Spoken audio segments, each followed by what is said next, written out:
Et nous passons maintenant à la prochaine keynote. Alors, ça va être vraiment une keynote de 5 minutes avec Madame Isabelle Galli, qui est vice-présidente du cluster IA, qui nous vient de France. Elle a vraiment 5 minutes. Le temps qu'elle arrive, je vais la présenter. Donc, elle est experte du projet TED de la Méditerranée, qui va vous partager les réflexions du groupe de travail sur cette thématique. Ce projet est financé par le ministère des Affaires étrangères français avec des activités pour appuyer la structuration des écosystèmes IA en Tunisie, Maroc, Algérie, Liban pendant les 2 prochaines années. La parole est à vous.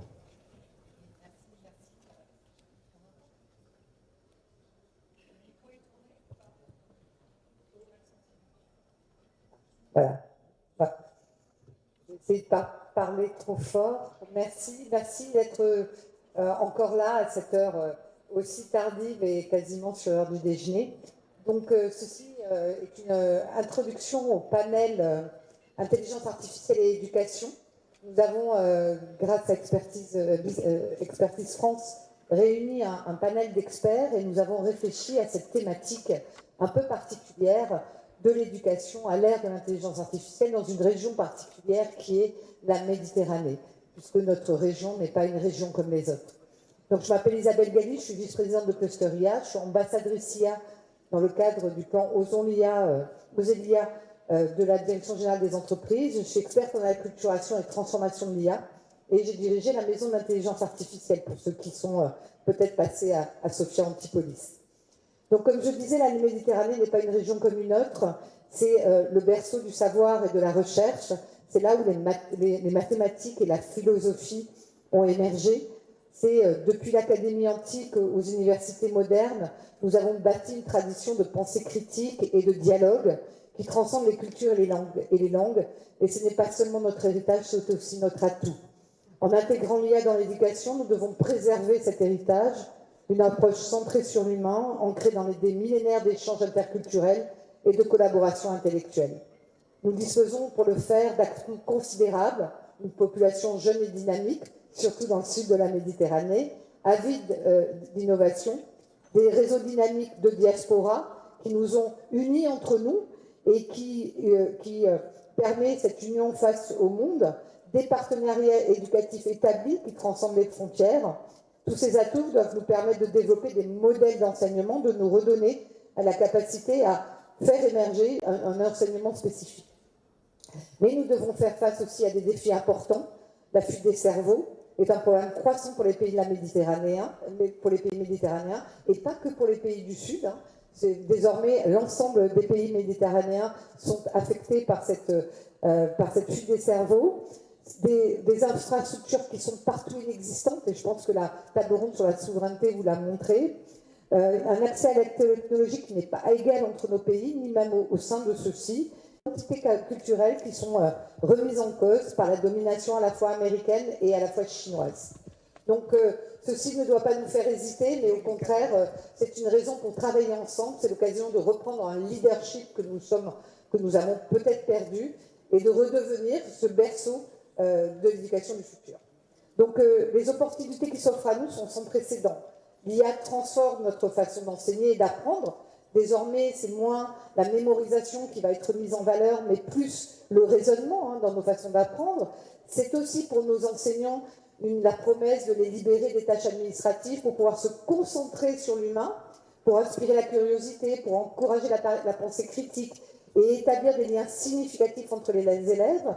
Pour nos élèves, et en particulier ceux des zones défavorisées, l'IA peut démocratiser l'accès à l'éducation, à une éducation de qualité, combler les lacunes éducatives, puisqu'il y a des zones où il y a moins d'offres de formation, personnaliser l'apprentissage et le mettre au niveau de tous. Et je voulais vous partager également une enquête qui a été faite en France sur l'usage de l'IA à l'école. Il faut savoir que chez les étudiants, en 2025, sur une classe de 100 étudiants, 99 étudiants utilisent l'IA générative. Donc le 100e, il doit avoir son téléphone portable cassé, parce qu'on ne sait pas pourquoi il n'utilise pas l'IA.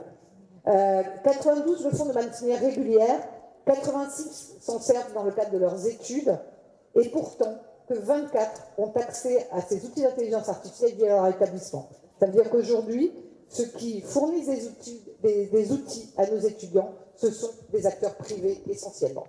Alors ça ne veut pas dire que nos écoles ne doivent pas faire des partenariats, au contraire, avec des acteurs privés, mais il est peut-être temps de voir l'éléphant dans la pièce et de favoriser notre EdTech locale. Donc l'IA peut nous aider à préserver ce qui nous rend notre région unique, nos langues, notre patrimoine culturel, nos traditions, nos connaissances diverses. Ce sont les outils d'IA, ce sont des outils de traduction aussi, de génération de contenu, qui peuvent adapter dans toutes les langues, avec toute la diversité, et préserver ce qui était pourtant menacé, c'est-à-dire nos langues autochtones et nos cultures locales. Mais il y a aussi des risques importants. Une dépendance excessive à l'égard de l'IA pourrait affaiblir les compétences cognitives et l'autonomie des apprenants que nous cherchons à renforcer. La fracture numérique menace de se transformer en fracture intellectuelle, et où ceux qui n'y auront pas accès prendront encore plus de retard. Nous serons également confrontés à de sérieuses questions éthiques. Comment protéger la vie privée des étudiants? Comment prévenir les biais algorithmiques? Comment maintenir l'intégrité économique et académique, lorsque l'IA peut générer des contenus convaincants, bien plus convaincants que ceux de nos enseignants? Et peut-être plus important encore pour notre région, comment éviter le colonialisme numérique, c'est-à-dire la dépendance à l'égard des plateformes étrangères qui extraient nos données et imposent leurs valeurs à nos cultures? Demain, il ne faudrait pas que nos enseignants soient OpenIA, Microsoft, mais qu'ils restent bien nos enseignants. Il y a aussi le coût humain. L'éducation repose fondamentalement sur les relations humaines. Une automatisation excessive risque de remplacer l'empathie, l'encouragement et l'apprentissage social qui ne produisent alors que des gens qui n'apprendront plus ensemble.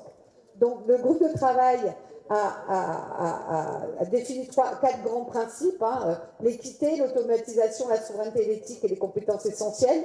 Pour l'équité, il ne s'agit pas seulement d'accéder à la technologie, mais aussi d'obtenir des résultats de qualité pour tous les apprenants. Pour l'automatisation, c'est ne pas faire de nos étudiants des consommateurs passifs, mais bien des utilisateurs critiques et des co-créateurs de cette éducation. Concernant la souveraineté l'éthique, nous avons besoin de protection des données, d'une adaptation culturelle de contenus multilingues et de cadres de gouvernance qui placent l'éducation avant les profits et les personnes avant les plateformes. Enfin, les compétences essentielles. Nous devons nous appuyer sur notre tradition méditerranéenne de débat et de questionnement. Nous devons enseigner la maîtrise de l'IA et la maîtrise des données et la pensée critique dès le plus jeune âge. Nous avons donc, pour le panel qui va venir, quelques recommandations à faire. La première, c'est qu'il nous faut à tout prix travailler tous ensemble à une feuille de route et commencer à démarrer des écoles pilotes et des projets pilotes et former des enseignants et concevoir des plateformes open source. Nous souhaitons qu'un sommet annuel, si possible, un sommet annuel soit là pour harmoniser nos stratégies et développer et s'assurer que l'innovation, la recherche et l'entrepreneuriat va main dans la main dans l'ensemble de nos pays. Nous préconisons également des achats groupés et des marchés publics qui vont soutenir les technologies éducatives locales, le NetTech natif de Méditerranée, pouvoir négocier des ressources informatiques abordables. Vous savez que les GPU, c'est essentiel pour l'IA, et des cadres qui respectent notre diversité linguistique et culturelle. Il ne s'agit pas d'une compétition entre nos pays, vous l'avez compris, mais d'une coopération. La Méditerranée a toujours été un lieu de rencontre, un espace d'échange.